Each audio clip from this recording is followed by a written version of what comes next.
Welcome to Sandhya's cooking channel. நம்ம இந்த வீடியோவில் என்ன பார்க்க போகிறோம்னா, வரலட்சுமி விரதம் நான் எப்படி பண்ணியிருக்கேன் பூஜைன்றதாங்க பார்க்க போகிறோம். அதுக்கு காலையில் எழும்பி வாசலெல்லாம் துடைச்சிட்டு க்ளீன் பண்ணிட்டு வீடெல்லாம் பெருக்கி துடைச்சிட்டு அரிசி மாவு ஊற வச்சு கோலம் போட்டு முடிச்சிட்டாங்க. அதே போல் வாசலை விளக்கெல்லாம் வச்சு ஏற்றி வச்சு இப்போ உள்ளே பார்த்திங்கன்னா ஒரு வாழை இலைலாம் கட்டி மணப்பலகை போட்டு அதில் மாக்கோலம் போட்டு வாழை இலை போட்டு அதில் நான் பச்சை அரிசி நிரப்பி வச்சுட்டு நம்ம கலசம் ரெடி பண்ணலாம். கலசத்தில் என்ன போட்டிருக்கேன்னா பச்சரிசி பாசிப்பருப்பு போட்டுருங்க. கலசம் சில்வர் இல்லாமல் பார்த்துக்கிட்டு மற்ற எது வேணால் வச்சுக்கோங்க. மஞ்சள் குங்குமம், அப்புறம் ராஜகணி சொல்கிற எலுமிச்சை பழம் போட்டிருக்கேன். மஞ்சள் கட்டி மஞ்சள் போடுங்க. அப்புறம் காதோல கருகமணி போடுங்க. அப்புறம் வாசன திராவியம் சொல்கிற ஜாதிக்காய், பச்சை கற்பூரம், ஏலக்காய், கிராம்பு, வசம்பு, ஜாதிபத்திரி, மாசிக்காய் இதெல்லாம் போடுங்க. எல்லாமே ரெட்டைப்படையில் இருக்கிற மாதிரி போடுங்க.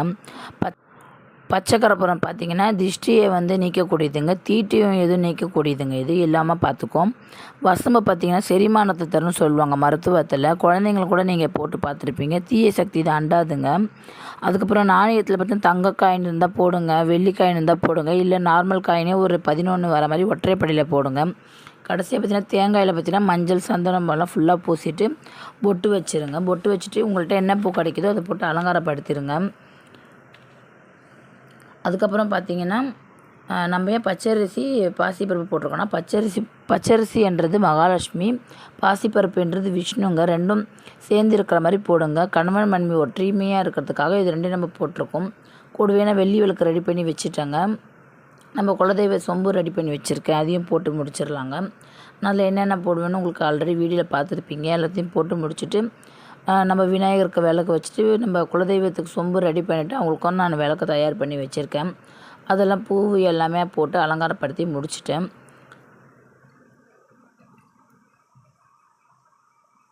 இப்போ பூஜை ரூம் கிழக்க பார்த்து இருக்கும் பார்த்திங்களா. நான் என்னோடய கலசத்தை வடக்கு பார்த்து வச்சுருக்கேன். உங்களுக்கு கிழக்கு பார்த்து வசதி இருந்தால் அங்கேயே வைங்க. எனக்கு அதில் இடம் பத்தலைன்றதுனால நான் பூஜை ரூம் பக்கமே வடக்கு பார்த்த மாதிரி வச்சுருக்கேன்.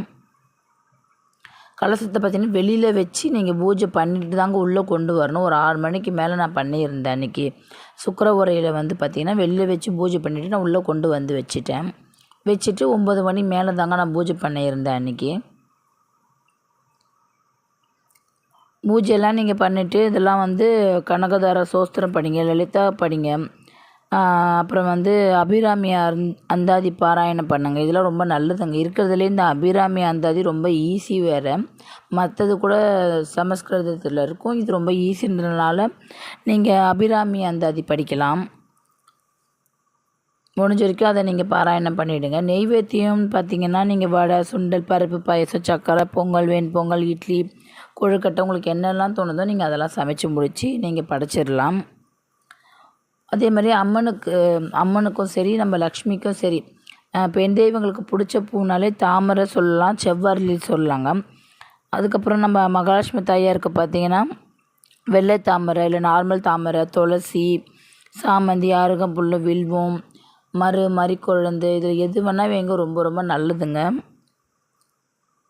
பூஜை பண்ணி முடிச்சுட்டு சரடு கையில் கட்டிக்குவோங்க. கணவர் இருந்தார்னா அவர் கையில் கட்டிக்கிட்டு, நம்ம வீட்டில் பெரியவங்க யாராவது இருந்தாலும் அவங்க கையில் கட்டிக்கலாங்க. கட்டி முடிச்சிருங்க. லாஸ்ட்டாக பூஜை பண்ணி முடிச்சுட்டு இப்போ நான் பார்த்திங்கன்னா மஞ்சள் பிள்ளையார் பிடிச்சி வச்சேன்.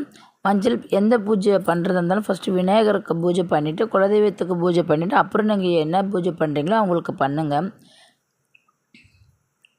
என்ன தான் வெள்ளி பிள்ளையார் வச்சுருந்தாலும் மஞ்சள் பிள்ளையார் போல் வராது. அதனால் மஞ்சள் பிடிச்சி வச்சுருங்க. ஒரு தட்டு வச்சு ஒரு வெத்தலையோ மாவேலியோ வச்சு அதில் மஞ்சள் பிள்ளையார் பிடிச்சி வச்சுருங்க. வச்சுட்டேன். கூடவே 2 குத்து விளக்கெலாம் நான் வச்சுருக்கேன். நம்மளுடைய கலசம் தயார் பண்ணி வச்சுட்டேங்க. அவங்களுக்கு தாம்பூலமும் வச்சுருங்க. வச்சுட்டு நான் இலை போட்டுட்டு பாயாசம், வடை, சுண்டல், வெண்பொங்கல், சக்கரை பொங்கல் இதெல்லாம் அம்மாவுக்கு நான் செஞ்சு வச்சுட்டேன். கூடவே உங்கள்கிட்ட என்ன பழம் இருக்கோ அதெல்லாம் வச்சுருங்க. நான் அதெல்லாம் வச்சுருக்கேன். இது நீங்கள் வாரம் வாரம் கூட பண்ணலாங்க. இந்த மாதிரி நீங்கள் மகாலட்சுமிக்கு பூஜை. இப்போ போன வெள்ளிக்கிழமை அன்றைக்கி வரலட்சுமி விரதத்தை அன்றைக்கி நீங்கள் பூஜை பண்ண முடியலன்னா இப்போ வர கோகுலாஷ்டமிக்கு பண்ணுங்க, நவராத்திரிக்கு பண்ணுங்கள், ஆயுத பூஜை வரும் அதில் பண்ணுங்க. ரொம்ப ரொம்ப நல்லதும் கூட. இல்லை உங்களுக்கு நல்லா பண்ணணும்னு தோணுச்சுன்னா வெள்ளிக்கிழமை வாரம் வாரம் பண்ணுங்கள். சுக்கர உரையில் ரொம்ப நல்லதுங்க. நான் எனக்கு தெரிஞ்ச மாதிரி நான் பூஜைலாம் பண்ணி முடிச்சிட்டேன். நீங்களும் வரலட்சுமி விரதம் பண்ணி முடிச்சிருப்பீங்க பூஜை. ஓரளவுக்கு எனக்கு தெரிஞ்ச வரைக்கும் நான் பண்ணியிருக்கேன். சிம்பிளாகவே பண்ணாலும் கூட போதும். நீங்கள் படம் வச்சு பண்ணியிருப்பீங்க. இல்லை நீங்கள் கிராண்டாகவும் பண்ணியிருப்பீங்க. ஏதோ என்னால் முடிஞ்சதை நான் பண்ணியிருக்கேன்.